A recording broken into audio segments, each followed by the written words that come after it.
there was a little bit more I wanted to say. I've been reading the new book, Mick, and there's a few sentences just at the end of your introduction chapter that I think catches it really captures for me your passion for this work, the humanistic and person-centered field. Is it all right with you if I read that, Mick? Because I think it really touched me. I'm wondering what you're going to say, John. It's like, which bit are you going to do read? a damning critique of the book before we start.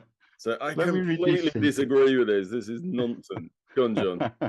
Here we go. Here we go. This should be a great start or a terrible start to the day. Let's see. So Mick writes, this book is dedicated to Pete, of course, in the names of all the people who've loved and learned from him. Our aim, so you're talking about all the authors, and I could see Annie's here today, maybe some other colleagues are. Our aim is to continue his work to build a vibrant, diverse, welcoming, person-centered community that can flourish and grow across multiple perspectives and practices. More than that, we seek through encouraging reflection and learning, dialogue and debate to build a community that knows itself and can robustly meet the challenges from the wider field, standing up for a client-directed, non-pathologizing and empowering approach to mental well-being work. I just think that's a lovely way to talk about the whole nation. So thank you, Mick. Thank you. John. Yeah, and looking forward to the day. Yeah. Thank you, John. That was a lovely start. I do feel, I mean, I love doing this workshop on person-centered therapy, and thanks, John and Sebastian and all the online events for hosting it.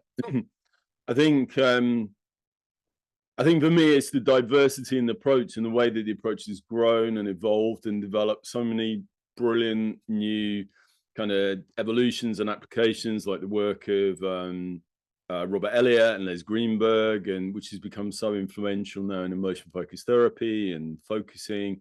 And also what's so exciting is the way that the classical approach, the kind of more original Rogerian approach that I'll be talking about later, has also such a kind of distinctive flavor. There's a lovely tapestry, such a rich tapestry of different practices within the person-centered field.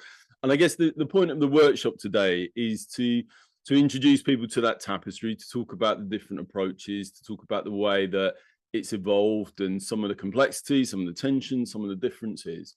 But also, more than anything, I think, to convey that richness of the kind of treasure trove of different ideas that have evolved from the work of Rogers and over the last, I guess, almost century now, coming up to a century, that have made such a difference.